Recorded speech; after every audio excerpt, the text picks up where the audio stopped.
आपको दिखाते हैं कि क्यों उत्तर प्रदेश की वजह से बीजेपी के राष्ट्रीय अध्यक्ष का पेंच फंस सकता है। क्योंकि कहा जा रहा है कि उत्तर प्रदेश में बीजेपी के नए अध्यक्ष की नियुक्ति के बाद ही राष्ट्रीय अध्यक्ष का चुनाव होगा। क्यों उत्तर प्रदेश बीजेपी के राष्ट्रीय अध्यक्ष की राह में रोड़ा बन रहा है? क्यों यूपी में बीजेपी के प्रदेश अध्यक्ष को लेकर पेच फंसा है? क्यों बीजेपी उत्तर प्रदेश में अध्यक्ष का मामला नहीं सुलझ पा रहा है? सीएम योगी के दिमाग में प्रदेश अध्यक्ष को लेकर क्या चल रहा है? बीजेपी के केंद्रीय नेतृत्व को यूपी में इतनी दिक्कत क्यों आ रही है?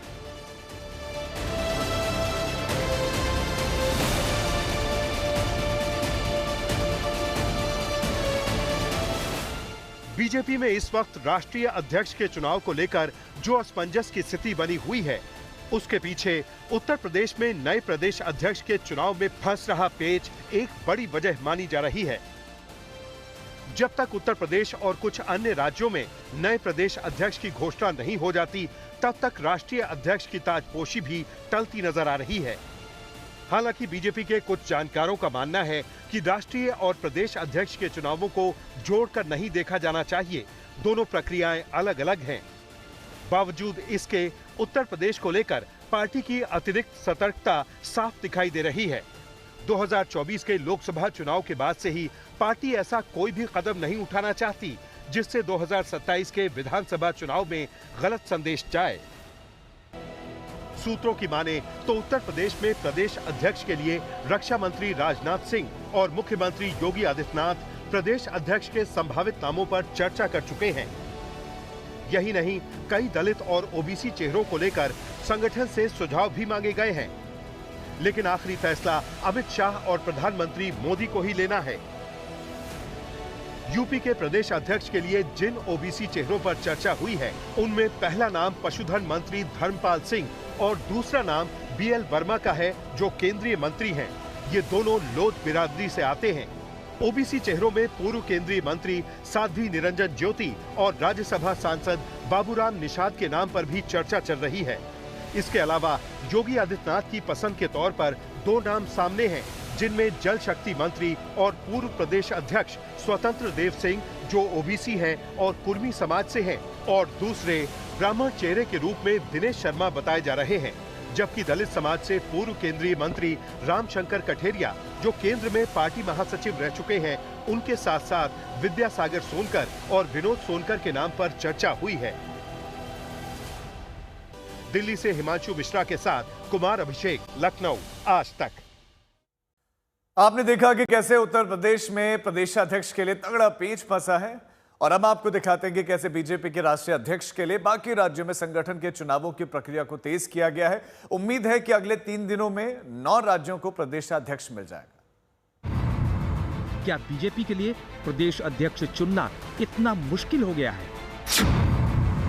प्रदेश अध्यक्ष के लिए इतनी गहमा गहमी, तो राष्ट्रीय अध्यक्ष के लिए क्या वाकई सब कुछ बीजेपी के प्लान के मुताबिक हो रहा है? क्या बीजेपी में प्रदेश अध्यक्षों को लेकर जो नाराजगी फूटी है, बीजेपी सब मैनेज कर लेगी? बीजेपी के लिए बड़े राज्यों में प्रदेश अध्यक्ष चुनना एक टेढ़ी सी खीर साबित हो रही है। जैसे ही 4 राज्यों में उत्तराखंड, हिमाचल प्रदेश, आंध्र प्रदेश और तेलंगाना में बीजेपी के प्रदेश अध्यक्षों के नामांकन हुए, इसी बीच नाराजगी भी भड़क उठती है। तेलंगाना में बीजेपी को बड़ा झटका लगा है।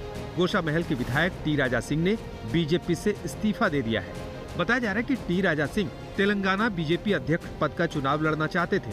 उन्होंने अपना इस्तीफा तेलंगाना बीजेपी अध्यक्ष जी किशन रेड्डी को भेज दिया है। और टी राजा सिंह ने जी किशन रेड्डी को इस्तीफे वाला पत्र भेजते हुए लिखा, मैं बहुत ही निराशा के साथ ये पत्र लिख रहा हूँ। तमाम मीडिया रिपोर्टों से पता चला है कि रामचंद्र राव तेलंगाना बीजेपी के नए प्रदेश अध्यक्ष हो सकते हैं। ये फैसला मेरे लिए काफी शॉकिंग था, न सिर्फ मेरे लिए बल्कि लाखों कार्यकर्ताओं के लिए, जो पूरी आस्था से मेरे साथ खड़े थे, मगर वो आज निराश महसूस कर रहे हैं। कर्नाटक में बीजेपी के सामने बड़ी विकट स्थिति है। कर्नाटक में पार्टी के सबसे बड़े नेता और प्रदेश में लिंगायत के सबसे बड़े नेता बीएस येदियुरप्पा चाहते हैं कि उनका बेटा विजयेंद्र को ही एक बार फिर से प्रदेश अध्यक्ष बनाया जाए। उधर मध्य प्रदेश में बीजेपी के प्रदेश अध्यक्ष को लेकर जातीय संतुलन एक अहम मुद्दा बन गया है। राज्य की आबादी में ओबीसी, एससी और एसटी समुदायों की बड़ी हिस्सेदारी है, जो करीब 70% से अधिक है। मध्य प्रदेश में प्रदेश अध्यक्ष की दौड़ में अनुसूचित जनजाति में संभावित नाम गजेंद्र पटेल, फगन सिंह कुलस्ते, सुमेर सिंह सोलंकी और अनुसूचित जाति में प्रबल दावेदार हैं लाल सिंह आर्य, प्रदीप लारिया, हरिशंकर खटीक सबसे आगे हैं। महाराष्ट्र में बीजेपी के लिए उतनी मुश्किल नहीं है। रविंद्र चौहान जो मराठा समाज से हैं, उन्हें बीजेपी पहले ही कार्यकारी अध्यक्ष नियुक्त कर चुकी है और आगे भी कमान रविंद्र चौहान को ही सौंपी जा सकती है। लेकिन गुजरात के लिए अभी माथापच्ची जारी है। गुजरात बीजेपी सूत्रों के अनुसार सौराष्ट्र से पाटीदार चेहरा बीजेपी का प्रदेश अध्यक्ष बन सकता है। पश्चिम बंगाल में भी पार्टी का अध्यक्ष चुनना आसान काम नहीं है। फिलहाल सुकांत मजूमदार कार्यकारी अध्यक्ष के तौर पर काम जरूर कर रहे हैं, लेकिन वो केंद्र में मंत्री भी हैं। ऐसे में क्या पार्टी उनको मंत्री पद छोड़कर पार्टी का फुल टाइम अध्यक्ष बनने पर राजी करा पाएगी, या राज्यसभा सांसद शमीक भट्टाचार्य को पार्टी का प्रेसिडेंट बनाया जाएगा? क्योंकि हाल के दिनों में शमीक भट्टाचार्य को दिल्ली में काफी महत्व दिया जा रहा है। इन नामों के अलावा कई और नामों पर भी चर्चा चल रही है। सूत्रों के मुताबिक शुभेंदु अधिकारी पश्चिम बंगाल बीजेपी का अध्यक्ष बनने को उत्सुक हैं, लेकिन क्या संघ इस पर राजी होगा, ये भी सवाल है, क्योंकि शुभेंदु टीएमसी से बीजेपी में आए हैं। सूत्रों का ये भी कहना है कि पार्टी नेतृत्व पश्चिम बंगाल में ममता बनर्जी के खिलाफ किसी महिला नेता को बंगाल में बीजेपी अध्यक्ष की जिम्मेदारी सौंप सकती है। जिन दो महिला नेताओं के नाम पर चर्चा चल रही है, उनमें एक है लॉकेट चटर्जी या दूसरी अग्निमित्रा पॉल है। जब प्रदेशों में बीजेपी अध्यक्षों के चुनाव की राह इतनी कठिन डगर है, तो इस बात का अंदाजा आसानी से लगाया जा सकता है कि राष्ट्रीय अध्यक्ष के नाम को लेकर पार्टी नेतृत्व के सामने कितनी बड़ी चुनौती होगी। आज तक ब्यूरो।